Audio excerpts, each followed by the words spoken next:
أعوذ بالله من الشيطان الرجيم بسم الله الرحمن الرحيم نحمده ونصلي على رسوله الكريم أما بعد فأعوذ بالله من الشيطان الرجيم بسم الله الرحمن الرحيم سبحان الله والحمد لله ولا إله إلا الله والله أكبر ولا حول ولا قوة إلا بالله العلي العظيم رب اشرح لي صدري ويسر لي أمري واحلل عقدة من لساني يفقهوا قولي السلام عليكم ورحمة الله وبركاته Alhamdulillah, Alhamdulillah, Alhamdulillah.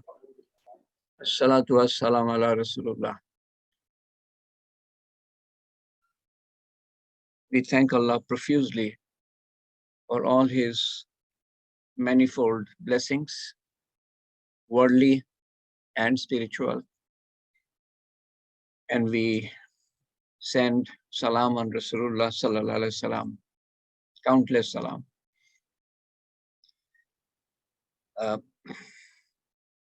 The series that we are discussing on is what we can learn from Muslim rule in terms of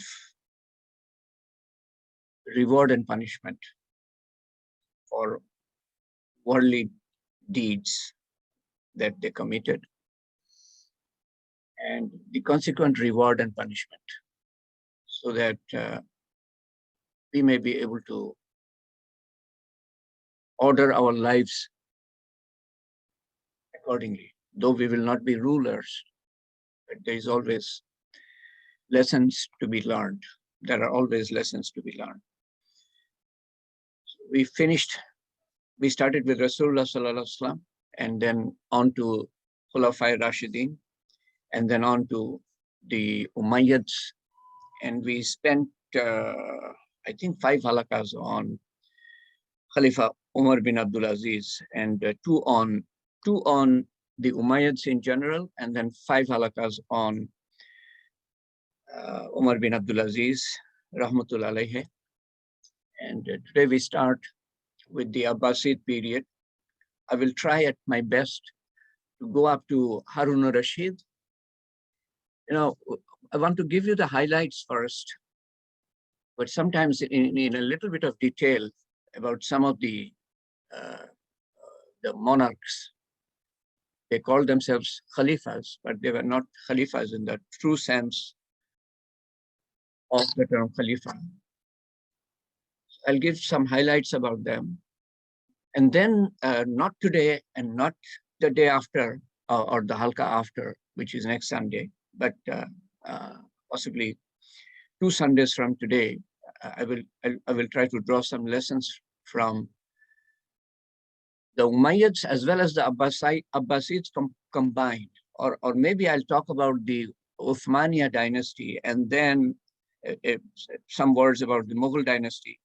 The 4 major dynasties, actually: the Umayyads, the Abbasids, the Uthmania, and the Mughals, and then draw some lessons. I haven't decided yet, but I already have jotted down whatever lessons I could learn.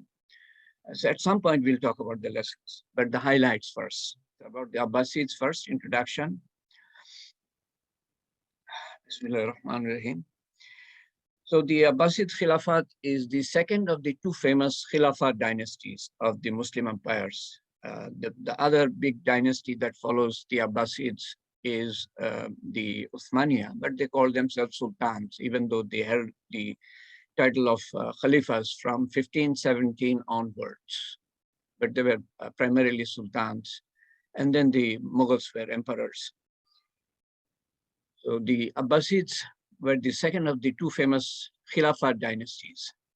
It overthrew the Umayyad Khilafat in 750 AD. In later years, their empire fragmented, but they retained spiritual supremacy as Khalifas until 1258. By the time of the Crusades, they were a mere shadow of their former past, so that the Crusaders were not facing the full might of the Abbasids or the full might of the Muslims, because they were fragmented. Muslims were fragmented. In 1258, AD, their rule came to an end after the Mongols sieged and mercilessly sacked and destroyed Baghdad. A series of shadow Khalifas continued under the suzerainty of the Mamluk Sultanate of Egypt. From 1250 to 1517, they ruled, the Mamluks.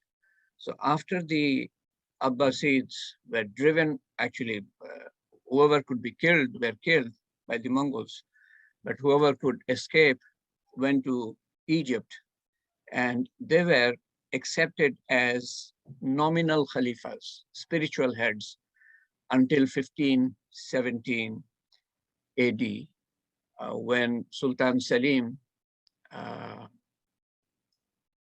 attacked the Mamluks, and officially the Khilafat ended in 1517 with the invasion of Sultan Selim I. And after that, the Uthmaniyas were sultans as well as Khalifas.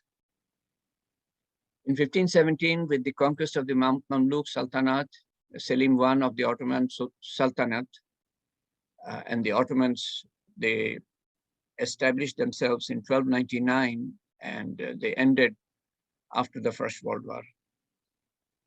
So the title officially transferred to the Turks, although they had been claiming it long before that. When the Abbasids died, the era of Arab supremacy over Islam ended. The name is derived from that of the uncle of Rasulullah sallallahu alaihi wasallam, Ibn Abbas, Al-Abbas, who died in 653 AD, about 21 years after Rasulullah sallallahu alaihi wasallam, the youngest uncle. From about 718 AD, members of the family, that means the Abbasid family, worked to gain control of the empire from the Umayyads, and by skillful propaganda won much support, especially from Shia Arabs and Persians in Khorasan. And this 1718 happens to be, or 1717 in some books. I looked at least five sources. In another source, the year given is 1717 that the Abbasids started working to gain Khilafat. The Abbasids took, the Umayyads took control in 656 AD, and by 717 or 718 AD, the Abbasids started working against the Umayyads. And that was the time of Umar bin Abdulaziz. And I had earlier come across this hadith in Muslim, and I thought it would be appropriate here to quote. It has been narrated on the authority of Jabir bin Samura, radiallahu anhu, who said, I heard the Messenger of Allah, sallallahu alaihi wasallam, say, Islam will continue to be triumphant. Islam will continue to be triumphant until there have been 12 Khalifas. Then Rasulullah sallallahu alaihi wasallam said something which I, meaning Jabir bin Samura, could not understand. I asked my father, what did he say? My father said, he has said that all of them, 12 Khalifas, will be from the Quraysh. Now, this is narrated in Muslim at least 4 or 5 times, and I haven't checked it in Bukhari. You might as well find this in Bukhari. But a hadith that is mentioned in Muslim at least 4 or 5 times, it has to be Sahih hadith. So Rasulullah sallallahu alaihi wasallam here is saying that Islam will be triumphant until there have been 12 Khalifas. And then I started thinking last night, okay, 4 Khalifas, first 4 Khalifas. And then Umar bin Abdulaziz was the 8th Umayyad Khalifa. 4 plus 8 is 12. And actually, Islam was triumphant up until that time. And then the slow decline of the Umayyads started after that, whether you call it in worldly terms or whether in spiritual terms. Under the Umayyads, Islam reached the spiritual height under Umar bin Abdulaziz. There is no doubt about it. And nobody could equal him in the entire history of Islam other than the first four Khalifas. And this, therefore, happens to be, as per my esteem, the 155th fulfilled prophecy of Rasulullah Sallallahu Alaihi Wasallam. We talked about 154 fulfilled prophecies. When we were talking about fulfilled prophecies from the Quran and Hadith, we talked about 154 prophecies, fulfilled prophecies from the traditions of Rasulullah Sallallahu Alaihi Wasallam. This happens to be, in my esteem, the 155th fulfilled prophecy of Rasulullah Sallallahu Alaihi Wasallam. And so it started in 717 AD, the Abbasid Revolution, underground initially. An open revolt started in 747 AD under the leadership of Abu Muslim, which led to the defeat of Marwan II around 750 AD, 3 years later. And Marwan II was the last Umayyad Khalifa in the Battle of Great Zab River in Mesopotamia, in Iraq, today present-day Iraq. And then there was proclamation of the first Abbasid Khalifa, Abu al-Abbas as-Saffa or al-Saffa. And it is interesting to note here, as I read somewhere, that there was also a battle in Karbala between the Abbasids and the Umayyads. And Karbala is the place, as you know, where the second of the grandsons of Rasulullah Sallallahu Alaihi Wasallam, Imam Hussein radiallahu anhu, was mercilessly killed, even though he did not want to fight. His only fault in the esteem of the Umayyads, Yazid I at that time, was that he did not, meaning Imam Hussein radiallahu anhu, did not pay allegiance to Yazid. That was his only fault. He did not contest his claim of Khilafat, but he did not also owe allegiance. He did not want to fight even. So the battle was fought in Karbala, and the Umayyads also had to fight in Karbala for their own survival. And Abu Muslim was in Khorasan in power, and then he waged war on behalf of the Abbasids, by the way, not on behalf of himself, against the Umayyads. And you can see the arrow. He's attacking the Umayyads from the east towards the west. The Umayyads were generally excellent administrators. And I'm talking about the Abbasids establishing themselves. The Umayyads were generally excellent administrators and kept the realm in check through a potent mixture of politics and brute force of their military might. And actually the height of the Muslim empire reached under the Abbasids,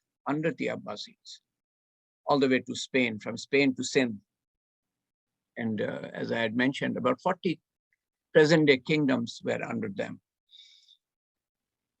But they could keep the kingdom under control, but they made some problems. They created some problems. One problem was that they failed to contain and instead helped, rather than contain it, they helped invigorate the alienation of various Arab and non-Arab factions. Islam, stands for inclusion.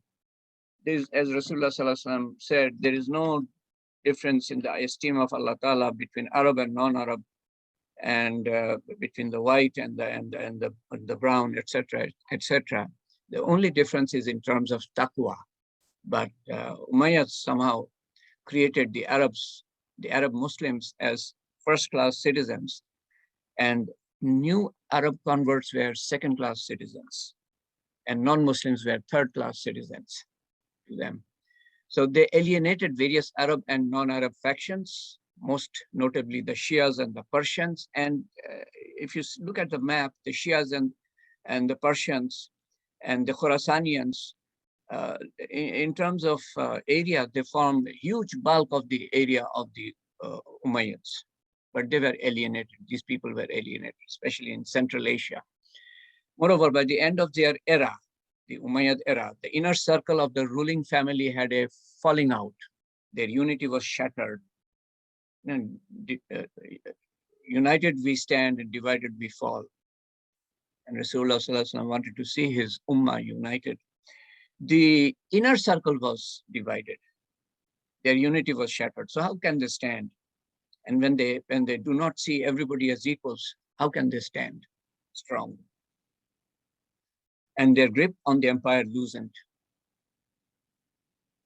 The last Umayyad sovereign, Marwan II, he ruled only from 747 when the open revolt started, or soon after that, or soon before that, and ended in 750 when he was defeated in the Battle of Zab, and then faced the suppressed resentment and grievances of his people in the manifestation of open rebellion. The Abbasids raised the slogan of giving the Ahl al-Bayt their due right, that is the Khilafat throne.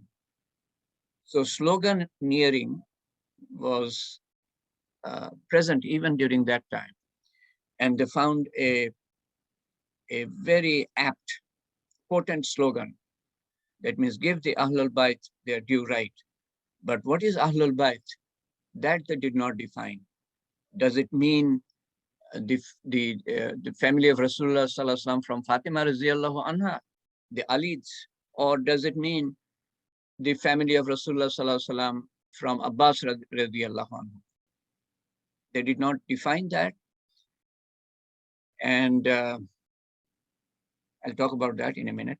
The mastermind of this plot, Abu Muslim, about whom I talked a short while ago, he died in 755 AD. The Abbasids came to power in 750 AD, struck the final nail in the coffin of Umayyad supremacy and laid the foundation of the Abbasid rule through his meticulously planned scheme and ingenious political maneuvering. I ask you to remember him and his contribution for just 5 minutes and then see what happens to him under the Abbasids. As Al-Safa enacted vengeance on the Umayyads. And by the way, you know history, you cannot fully rely on historical accounts, not 100%.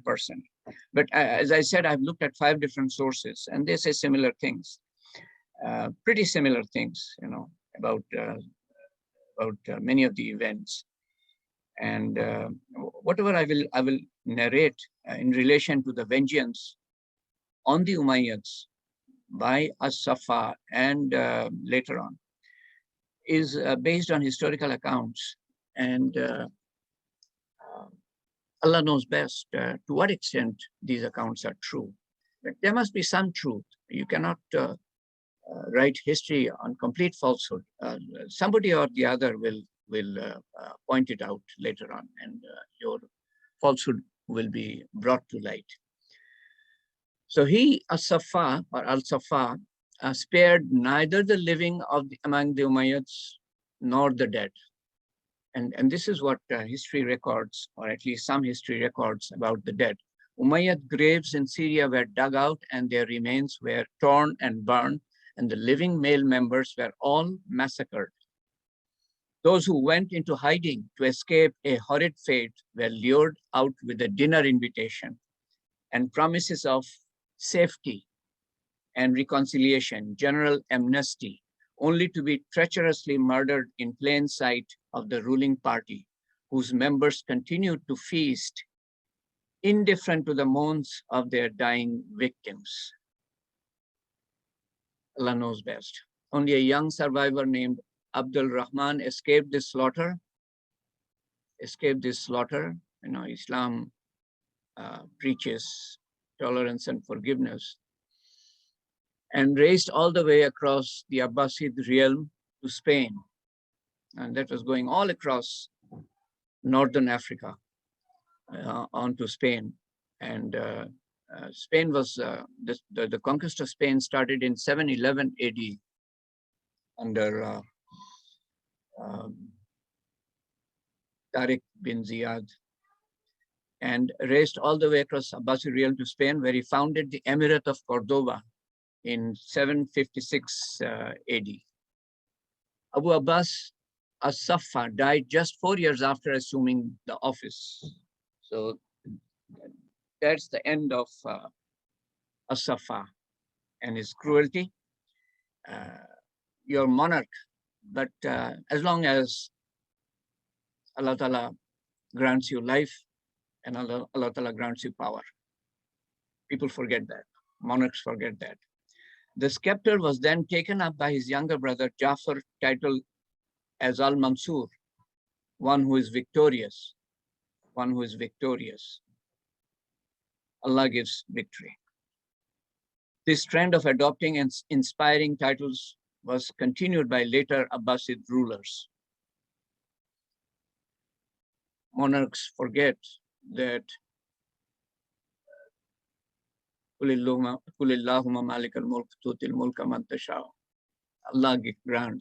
Allah grants milkiyat, kingdom, and they adopted inspiring titles, continued to adopt. So now about Al-Mansur, the Abbasids lacked capital of their own. The empire had moved eastward, as you will see from a map. That means more conquests were made eastward under the Abbasid, by the way, and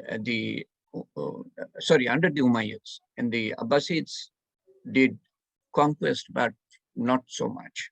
It was very limited. Their goal was to consolidate the vast empire left by the Umayyads, but they could not keep control of Spain. So as a result, Muslim empire under the Abbasids overall was less than what it was under the Umayyads. And they wanted to consolidate that. And it was difficult in those days to rule over nearly 40 countries with no means of communication other than the age-old, century-old means of horses and camels. It was very difficult. Al-Mansur commissioned the creation of a new capital in 762 AD near the Tigris River, named it Baghdad, which became a bustling metropolis within 3-4 decades after that. So by 800 AD, Baghdad was the metropolis of the world that humbled all European cities of the time in every standard. It was concentric. There were 3 walls, and then a 4th wall was constructed inside the first wall. So actually 4 walls. The imperial palace was actually I made a mistake. The Grand Mosque was in the center. And the imperial palace was on one side. But look at their attitude towards palace. And it still continues, this attitude towards palace, making them grand and beautiful and expansive, huge. The palace was 360 square feet. And the Grand Mosque, which will be used by hundreds of thousands of people, was only 90,000 square feet.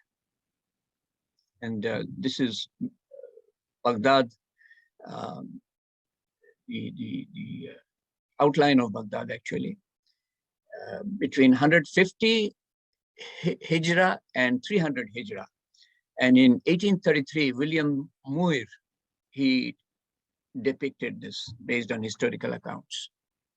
And this is Baghdad in more recent times.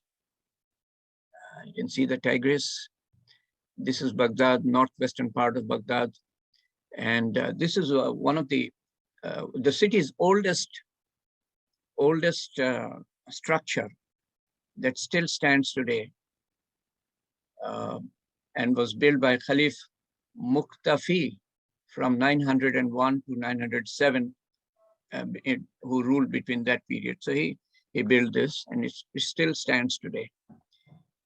Baghdad in 1930. So after the sack of Baghdad in 1258 AD by the Mongols, Baghdad became a ghost city. And it did not regain or it was not invigorated until 1920, when the British, under a mandate, took control of Iraq. So only in the last century, Baghdad again started becoming a bustling city. So for about 750 years or 770 years after the massacre and the sack of Baghdad, it was a ghost city. Baghdad in the center of Iraq, in the center of map. And what is interesting to note is that there are 8 countries. There are very few countries in the world which has borders with 8 countries or with so many countries. And Iraq is surrounded by Kuwait and Saudi Arabia and Jordan and Syria and on the, actually it should be 9 countries, because there is another country to the north that is not, we cannot see it from this map, and Iran on the east. So it's a very strategic country. The most reliable and most widely accepted view of the name Baghdad, what does it mean, is that it is a Middle Persian compound. It means 2 words together of Bag, meaning God, Persian word, plus Dad, which means given, translating to God-given or God's gift. Al-Mansur initially called it City of Peace. Al-Mansur also committed severe atrocities. His wrath was unleashed on the descendants of Ali, Raziallahu anhu, thinking that they were instigating a plot against him, the Shiites. He provoked them to revolt. He provoked them to revolt. This is what at least one account records, and then crushed the rebellion between 762 and 763 AD with extreme ruthlessness. Abu Muslim, and I requested you to remember Abu Muslim for this part. Abu Muslim, who died in 755 CE or AD, the man responsible for establishing the Abbasid dynasty, also became his target, meaning the target of Al-Mansur, owing to his increasing power of Abu Muslim. The mutilated body of the beneficiary of the Abbasids was unceremoniously discarded in the Tigris River, thrown in the Tigris River. And there was, at least the accounts that I read, nowhere it mentions that there was credible proof that he was trying to capture power. He was growing in influence. He will, because he was the one who established the dynasty.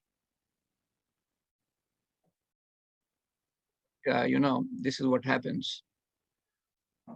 You might be of benefit to somebody or some group someday, but as long as they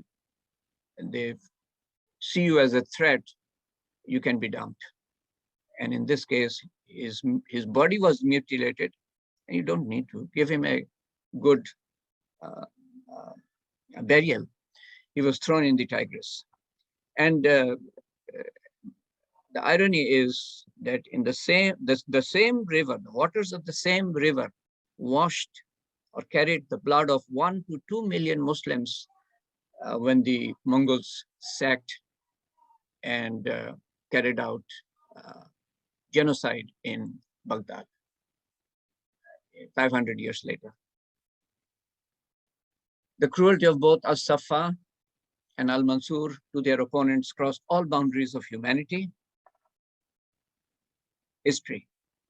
The people who had earlier felt that the Umayyads were demonic beings who would fuel up the flames of hell now felt sympathetic to the family, the Umayyads. But hardly anyone was spared. So the sympathy to them hardly matters at this point. Al-Mansur was a strong diplomat and in true sense, the actual founder of the dynasty, but his inhuman nature overshadows his achievements. You know, he was there for, I think, if I remember, 21 years, 20 plus years. And I'm trying to finish that in 3-4 slides. So what a sweeping overview of his rule and his tyranny. Al-Mahdi, his son, followed. And here comes the surprising part. He was highly magnanimous and deeply religious. He ruled for about 10 years, 775 to 785, and was opposite to his father, Al-Mansur. His palace, as per historical accounts, was open to grievance from any of his subjects who would come and meet him and talk to him about their grievances. There is, I would say, other than Omar too, there is no other example, leaving aside the first 4 Khalifas, where the common people can go and meet the monarch. His enemies were never spared in the battlefield. His generosity to his people knew no bounds, on the other hand. He took all steps in his power to reverse the wrongdoings of his father against the Alids. He released their captives with dignity and showered them with his wealth as compensation for their losses. He was very kind to the Shiites. Al-Khayzuran, who died in 789 AD, the love of his life was a slave girl, whom he freed and raised to the status of queen. I will talk about concubines later on when I talk about lessons from Muslim rule. But this is what Islam teaches. That a slave girl has to be captured in the war and then is a slave, but you give them such behavior, give them the same dress as you dress, give them the same food as you eat. That is what Islam teaches should be our Muslims. We don't have slaves now. Should be Muslims' behavior towards slaves. And as for women slaves, you know, if you can do this, this is the best. If you can free them and marry them. And this is what Al-Mahdi did. This is gold coin from the time of Al-Mahdi. And Al-Mahdi and his successor, Al-Hadi, his son, and Harun, all mentioned in this slide. So I mentioned all 3 of them. In 782 AD, Al-Mahdi sent his son, the future Harun al-Rashid, to chastise Empress Irene's forces. Irene ruled for 10 years between 780 and 790. The Byzantines faced devastating setbacks in the field and cowed up in their strongholds. That means they were hiding in their strongholds. They were forced to agree for a peaceful settlement. So this battle took place under Harun al-Rashid. The Khalifa, however, did not live long to enjoy his successes. He was poisoned by a concubine and was succeeded by his elder son. Concubine meaning, slave girl in your harem. And Al-Mahdi was succeeded by his elder son, Al-Hadi, who ruled for just about a year or so, a little over a year, who was to be followed by Harun al-Rashid, another son of Al-Khayzuran. And Al-Hadi is reported to have died of an incurable disease. That is one report, but also there is speculation that he was killed. So this is one aspect of being a monarch. You know, you're always under this sword hanging over you. At any time, your life can be taken away, even by your own brother. Or a son might kill his father to out of haste to ascend the throne. Al-Hadi died in the youth of his life, prime of his life. Allah knows best how. And this one You know, if you can see the white part, that was the extent of the Abbasids in 788. And Spain, which is to the left, is not shown here, is outside their control. Abdurrahman and his future generations, they controlled Spain for quite a bit of period, and then Spain remained in under Muslim rule. We'll talk about Spanish rule in Islam, in Spain. Spanish rule in Spain is separate. I think a halqa is needed. The modern day or historians and at least the non-Muslim historians want to call it a golden period of Islam. We'll talk about Islam because in worldly terms, they had a quote unquote wonderful civilization in Spain. Harun al-Rashid was the most prominent ruler of the Abbasid dynasty with an unparalleled personality, not an unparalleled administrator, but personality. He ruled for about 23 years, from 786 to 809 AD. He was the patron of the arts and learning and wished for Muslims to lead the world in scholarship. The Grand Library of Baghdad, the Bait al-Hikmah, House of Wisdom, was established to serve this particular purpose. So this is written under Harun al-Rashid, but in another account, I read that his son, Al-Mamun, established Bait al-Hikmah. So there are two accounts on who established Bait al-Hikmah. Grand Library of Baghdad. But the purpose was that Muslims are the patrons of, in those days, modern arts and learning. Not the learning of Quran and Sunnah, but the learnings from the Greeks.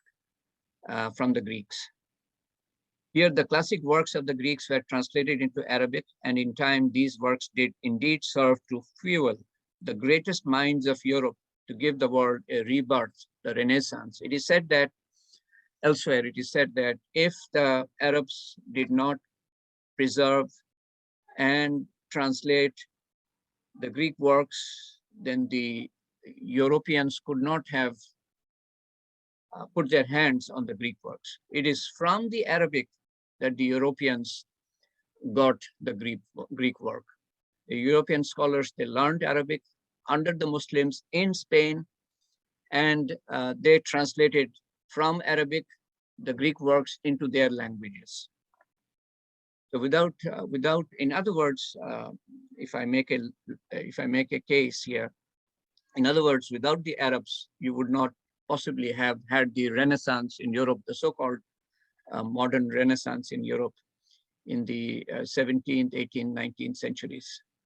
Otherwise, these works would have been lost. That means the Greek works. His reign, Harun al-Rashid's, marks the start of the age of learning in secular mode. And we will talk, we'll have separate session or two on the so-called golden age of Islam. Although Harun was not himself interested in administering, and he had an unparalleled personality, but not an unparalleled administrator, and he was not interested, which suggests that his interest was inside the palace rather than so much on outside the palace. But still, he led battles as Khalifa.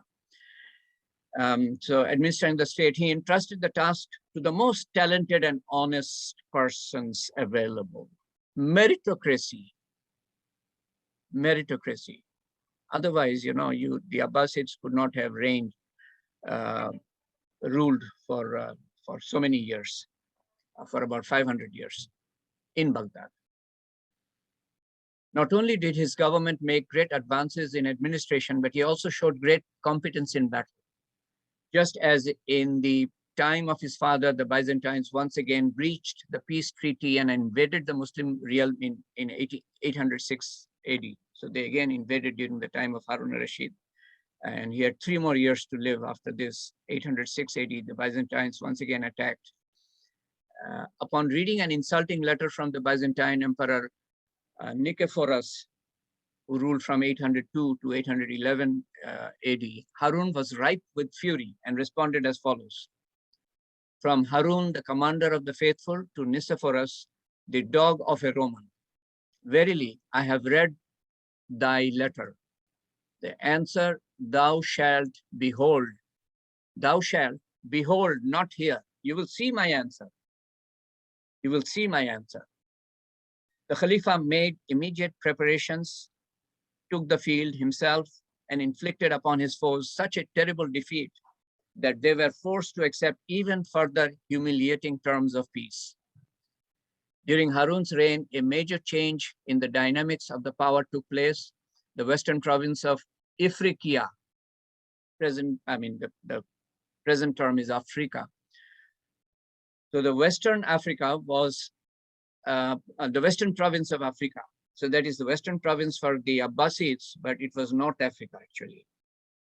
Was an expensive land to hold. The locals were rebellious and often ignored the Khilafat authority.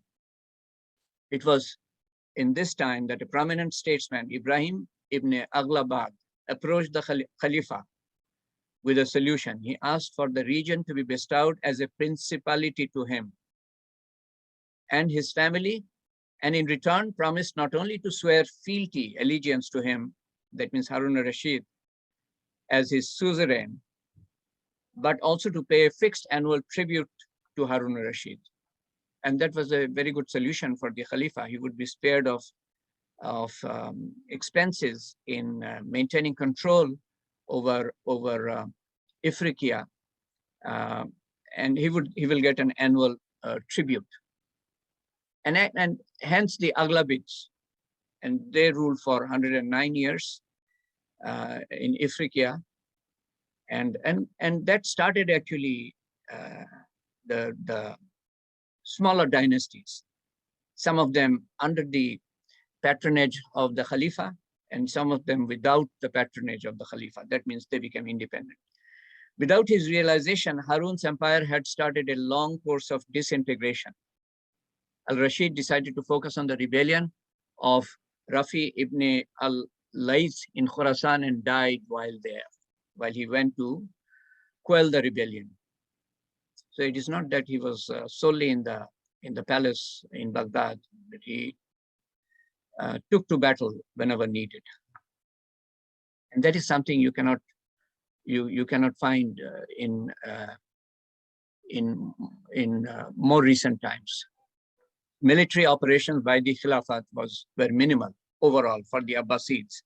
While the Byzantine Empire was fighting, Abbasid rule in Syria and Anatolia. So wherever the Byzantines attacked, the Abbasids responded. But other than that, their rule was minimal. Harun al-Rashid captured Cyprus. That possibly is an exception. And Mamun, we'll talk about Mamun in the next halakha. He captured parts of the eastern part of the empire. Focus primarily was on internal matters, because the Abbasids were more focused in internal consolidation and internal rebellion. Abbasid governors exerted greater autonomy, and using this increasing power began to make their positions hereditary. That means the governors wanted to become hereditary. The Abbasids faced challenges closer to home. Al-Rashid turned on and killed most of the Barmakids, a Persian family that had grown significantly in administrative power, and helped the Abbasids in administering. For more than 16 years, they had been mainly responsible for the administration of the empire and provided the money for the luxury and extravagance of the court. Moreover, Jafar, the Barmakid, had become Harun's special friend. I'll just finish one or two more slides, and we'll be done for today. Because if I leave right at this point, then we have to recount some of the things that we have already discussed under Harun al-Rashid. During the same period, several factions began either to leave the empire, several groups of people, for other lands, or to take control of distant parts of the empire. It was so far away, far-flung, that it was difficult to rule from Baghdad. When there is a challenge to the Khilafat. The real challenge for Harun came from his family. He had to formulate a plan of succession. Two of his most prominent sons were Al-Amin and Al-Mamun. I think I'll stop at this point. I wouldn't need to go back. When I talk about this, the real challenge of Harun, the succession, and what happened as a result of the succession, that shook the very foundation of the Abbasid dynasty.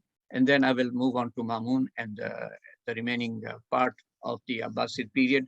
After Mamun al-Rashid, there is one more Khalifa to be mentioned, but then after that, we can go on to the causes of the downfall of the Abbasids.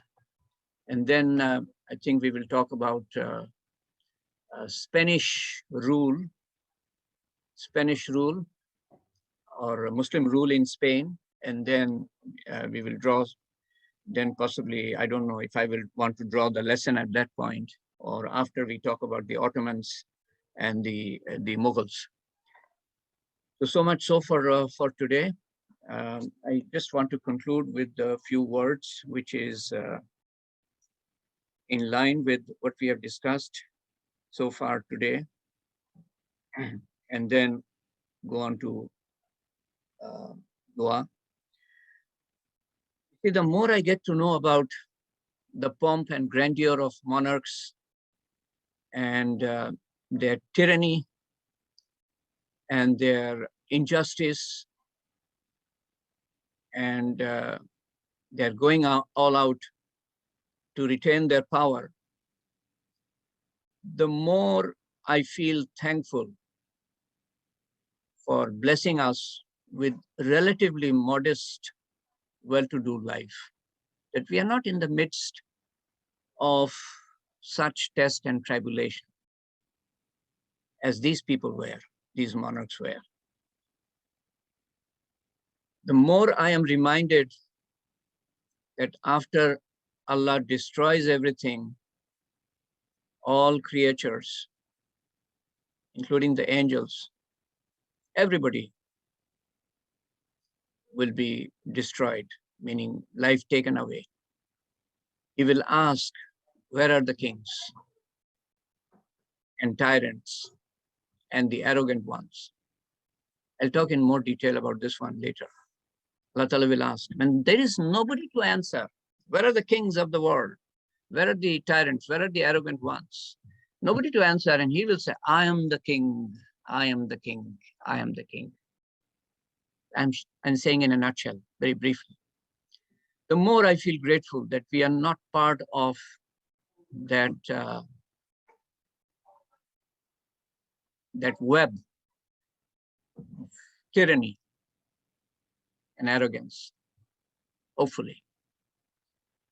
The more I realize that the wrongdoers of the world, big and small, do not get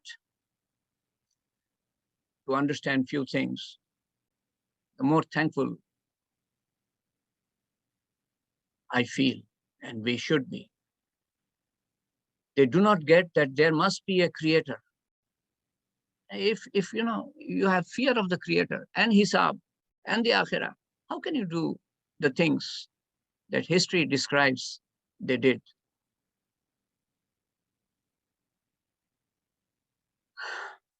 So we have to acknowledge that there is a creator. Otherwise, when it comes to just a mere spool, shuta, shui, needle, we have in our mind, somebody must have manufactured this needle and the spool. It could not have come automatically. How about this whole universe? And there can be only one creator. If there was more than one creator, they would have fought with themselves and they would have destroyed everything. And we do not understand that he sent us. We did not come on our own. And when he sent us, he must have sent us with a purpose. Our life is not purposeless, that we will eat, drink, enjoy, and leave. He sent us with a purpose. And the Muslim nation, he sent as the best of nations. He sent us as the messengers of the messenger. There cannot be a greater status than that. Not the status of a monarch or an emperor or a king, is greater than being the messenger of the messenger. Other prophets prayed to be among the Ummah of Rasulullah sallallahu alaihi wasallam. We were not prophets, and we did not pray. And without prayer, we could get the status that prophets prayed to be in. And we don't understand because we got it free without asking.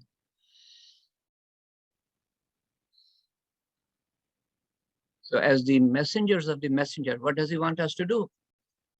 To know him, to know about his might and power, his qualities, to know about the angels, the books, the prophets, and for us, Rasulullah sallallahu alaihi wasallam, to know about the hereafter, about hisab, about taqdeer, and to know about the nurani, the enlightened life of Rasulullah sallallahu alaihi wasallam, and to obey the commandment of Allah as shown by Rasulullah sallallahu alaihi wasallam.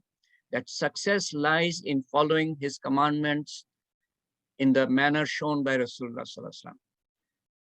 That success is in entering Islam completely. That Allah and angels and books and the prophets and the hereafter and hisab and in taqdeer, these are haqq, that a person cannot live carefree in a kingdom in which he disobeys Allah Ta'ala. As we cannot live carefree under a king who is mighty, he will catch us sooner or later. In the kingdom of Allah Ta'ala, how can we live carefree as per our own wishes? When Caesar died, we did not hear, but what he conveyed to us is, I'm leaving, you will all follow me. And when the 152 plus of our friends and brothers died, they also said the same thing. You will soon follow us. And every day, 160,000 people plus minus leave the world. They all say the same thing. You will all join us. And they are also likely to say that the akhirat is haqq, that Allah is haqq, that hisab is haqq, that punishment is haqq, and that reward is haqq. Start preparing before it gets late. Start preparing today rather than tomorrow. There is no guarantee of tomorrow. Yesterday is gone. Tomorrow may not come. Today is all we have. May Allah Ta'ala grant us the tawfiq. So we will listen to recollections of Caesar. His cadet number was 180. He worked in the hospitality section of Bangladesh Biman. He left a son and a daughter. And more details we'll hear later on. So whatever is the blessings of this halaqah, we will invoke Allah Ta'ala, beseech him to convey the blessings of that on Caesar and all our near and dear ones. And I also request you to recite Surah Fatiha and Surah Ikhlas 3 times. أعوذ بالله من الشيطان الرجيم بسم الله الرحمن الرحيم الحمد لله رب العالمين الرحمن الرحيم مالك يوم الدين إياك نعبد وإياك نستعين اهدنا الصراط المستقيم صراط الذين أنعمت عليهم غير المغضوب عليهم ولا الضالين بسم الله الرحمن الرحيم قل هو الله أحد الله الصمد لم يلد ولم يولد ولم يكن له كفوا أحد بسم الله الرحمن الرحيم قل هو الله أحد الله الصمد لم يلد ولم يولد ولم يكن له كفوا أحد بسم الله الرحمن الرحيم قل هو الله أحد الله الصمد لم يلد ولم يولد ولم يكن له كفوا أحد اللهم آمين اللهم صل على سيدنا محمد جزا الله عنا محمدا صلى الله عليه وسلم لا إله إلا الله الحليم الكريم سبحان الله رب العرش العظيم والحمد لله رب العالمين أسألك موجبات رحمتك وعزائم مغفرتك وغنيمة من كل بر وسلامة من كل إثم لا تدع لنا ذنبا إلا غفرته ولا هما إلا فرجته ولا مريضا إلا شفيته ولا دينا إلا قضيته ولا مجاهدا إلا نصرته ولا مظلوما إلا نصرته ولا مسلما إلا رحمته ولا حاجة هي لك رضا إلا قضيتها يا أرحم الراحمين يا أرحم الراحمين يا أرحم الراحمين اللهم أسألك من خير ما سألك منه نبيك محمد صلى الله عليه وسلم ونعوذ بك من شر ما استعاذك منه نبيك محمد صلى الله عليه وسلم أنت المستعان وعليك البلاغ ولا حول ولا قوة إلا بالله العلي العظيم ربنا لا تؤاخذنا إن نسينا واخطأنا ربنا ولا تحمل علينا إصرا كما حملته على الذين من قبلنا ربنا ولا تحملنا ما لا طاقة لنا به واعف عنا واغفر لنا وارحمنا أنت مولانا فانصرنا على القوم الكافرين ربنا إنك من تدخل النار فقد أخزيته وما للظالمين من أنصار ربنا إننا سمعنا منادي ينادي للإيمان أن آمنوا بربكم فآمنا ربنا فاغفر لنا ذنوبنا وكفر عنا سيئاتنا وتوفنا مع الأبرار ربنا وآتنا ما وعدتنا على رسلك ولا تخزنا يوم القيامة إنك لا تخلف الميعاد ربنا آتنا في الدنيا حسنة وفي الآخرة حسنة وقنا عذاب النار وقنا عذاب القبر وقنا عذاب الحشر وقنا عذاب الميزان وقنا عذاب الفسرات وقنا عذاب المسيح الدجال والله يا پروردگار يا مالك الملك يا ذو الجلال والإكرام يا عزيز الجبار المتكبر يا خالق الباري المصور يا فاطر السماوات والأرض أنت ولي في الدنيا والآخرة والله তুমি আমাদেরকে পরম করুণাময় হয়ে যা কিছু আমল করার তৌফিক দিয়েছো ব্যক্তিগতভাবে এবং সমষ্টিগতভাবে যা কিছু বলার ও শোনার তৌফিক দিয়েছো আল্লাহ তার ভুল ভ্রান্তি সংশোধন করে তোমার শাহী দরবারে কবুল করো এবং তার বুঝ ও আমাদের দিয়ে দাও আল্লাহ আমাদের বুঝের অভাব আল্লাহ যা কিছু আমরা জানি তা বুঝি না তাই মানি না আল্লাহ তাই ইসলামে দাখিল পুরোপুরি ভাবে হতে পারি না আল্লাহ তুমি আমাদেরকে পাঠিয়েছো একটা উদ্দেশ্য নিয়ে পাঠিয়েছো সেই উদ্দেশ্য ঠিকমতো অনুধাবন করতে পারি না ও আল্লাহ তাই তোমার কাছে সমর্পণ করতে পারি না তোমার নবীর সুন্নত মানতে পারি না আল্লাহ তুমি আমাদেরকে বুঝ দিয়ে দাও আল্লাহ তুমি আমাদেরকে ইলমের সাথে জুড়ে রাখো আল্লাহ মৃত্যু পর্যন্ত আল্লাহ এবং আমলের সাথে জুড়ে রাখো আল্লাহ এবং তাকওয়া দান করো আল্লাহ আল্লাহ তোমার প্রতি সমস্ত দায়ী দায়িত্ব পালন করার তৌফিক দান করো আল্লাহ তোমার বান্দাদের প্রতি সমস্ত দায়ী দায়িত্ব পালন করার তৌফিক দান করো এ পর্যন্ত যা কিছু পালন করতে পারি নাই দায়ী দায়িত্ব আল্লাহ তুমি মাফ করো আল্লাহ এবং তোমার বান্দার প্রতি যেসব দায়ী দায়িত্ব পালন করতে পারি নাই আল্লাহ তার বদলে তাদেরকে তুমি খুশি করে দিও যাতে করে তারা আমাদেরকে ক্ষমা করে দেয় তাদের আমাদের উপরে খুশি থাকে এবং ক্ষমা করে দেয় আল্লাহ এবং তোমারও ক্ষমা যাতে আমরা পাই আল্লাহ এবং ভবিষ্যতে সমস্ত দায়ী দায়িত্ব যাতে সম্পূর্ণভাবে পালন করতে পারি আল্লাহ এবং কেবলমাত্র তোমার সন্তুষ্টির সামনে রেখে আল্লাহ তোমার সন্তুষ্টির জন্য এবং তোমার হাবিবের সুন্নত অনুসারে আল্লাহ আল্লাহ উঠতে বসতে তোমাকে স্মরণ করার তৌফিক দাও ইলমের সাথে জুড়ে রেখো এবং প্রত্যেকটা কাজ যাতে তোমার সন্তুষ্টির জন্য করতে পারি আল্লাহ আল্লাহ তুমি আমাদেরকে কবুল করো আল্লাহ তোমার রহমতের ছায়া তলে আমাদের ঠাঁই দাও আল্লাহ তুমি আমাদেরকে কবুল করো আল্লাহ তোমার কবুলিয়ত পেলে আল্লাহ সমস্ত কঠিন কাজ সহজ হয়ে যাবে আল্লাহ আর তুমি যদি কবুল না করো সবচেয়ে সহজ কাজ কঠিন থেকে যাবে আল্লাহ আমরা চাই আর না চাই আমাদের অন্তর চায় না আমাদের নফস চায় না আমাদের শয়তান চায় না আল্লাহ এই দুনিয়ার চাকচিক্য আমাদেরকে আকর্ষণ করে আল্লাহ এবং মানুষের কুমন্ত্রণা আমাদেরকে বিচ্যুত করে আল্লাহ তুমি আমাদেরকে এই সমস্ত শক্তি থেকে হেফাজত করে রেখো আল্লাহ, এক মুহূর্তের জন্য ছেড়ে দিও না আল্লাহ, এবং হাত ধরে প্রতিটা মুহূর্তে হাত ধরে কবর পর্যন্ত নিয়ে যেও আল্লাহ, এবং শয়তানের শেষ চেষ্টা ব্যর্থ করে দিও আল্লাহ, এবং কলেমা সহ যখন তুমি সন্তুষ্ট থাকো কলেমা সহ যাতে তোমার সামনে গিয়ে হাজির হতে পারি, সব কলেমা পাঠ করে দুনিয়া থেকে বিদায় নিয়ে তোমার সামনে হাজির হতে পারি আল্লাহ, সেই তৌফিক দান করো আল্লাহ। যখন তুমি আমাদের সাথে সাক্ষাৎ করার জন্য উৎসুক থাকবা তখন যাতে যেতে পারি আল্লাহ, ও আল্লাহ।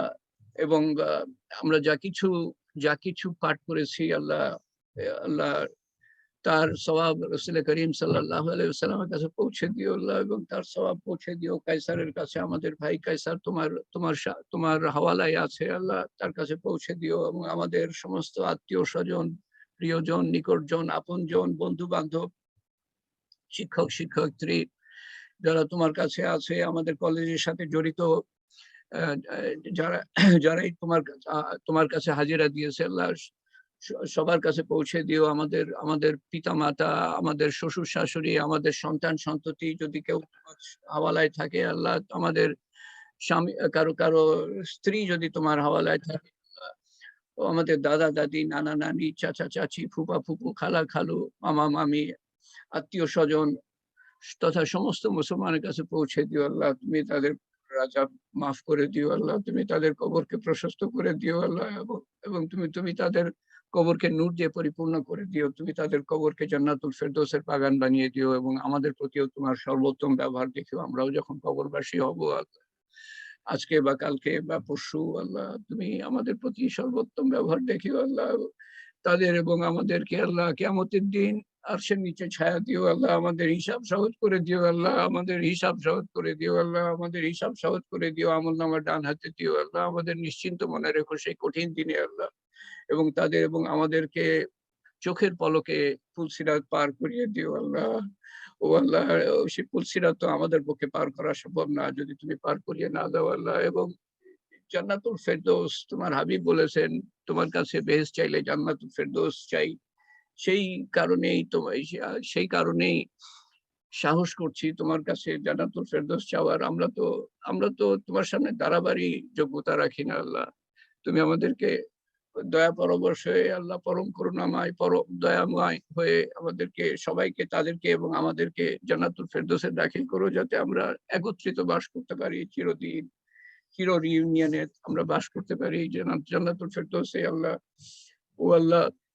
আমরা বিভিন্ন জন নেক হাজত নিয়ে, বিভিন্ন চাওয়া পাওয়া নিয়ে তোমার কাছে, পরওয়ারদিগার তুমি, মালিক তুমি, বাদশাহ তুমি, তোমার কাছে হাত উঠিয়েছি আল্লাহ। আমরা অত্যন্ত দুর্বল আল্লাহ, আমরা ফকির আল্লাহ, আমরা গোনাহগার, তারপরেও তোমার কাছে হাত উঠিয়েছি বিভিন্ন নেক চাওয়া পাওয়া নিয়ে আল্লাহ, তুমি আমাদের নেক চাওয়া পাওয়া পূরণ করে দিও। কোনো কিছু পৃথিবীর জন্য ক্ষতিকর যদি হয় তো তার বদলা তুমি আখিরাতে দিও আল্লাহ, তার বদলা তুমি আখিরাতে দিও আল্লাহ।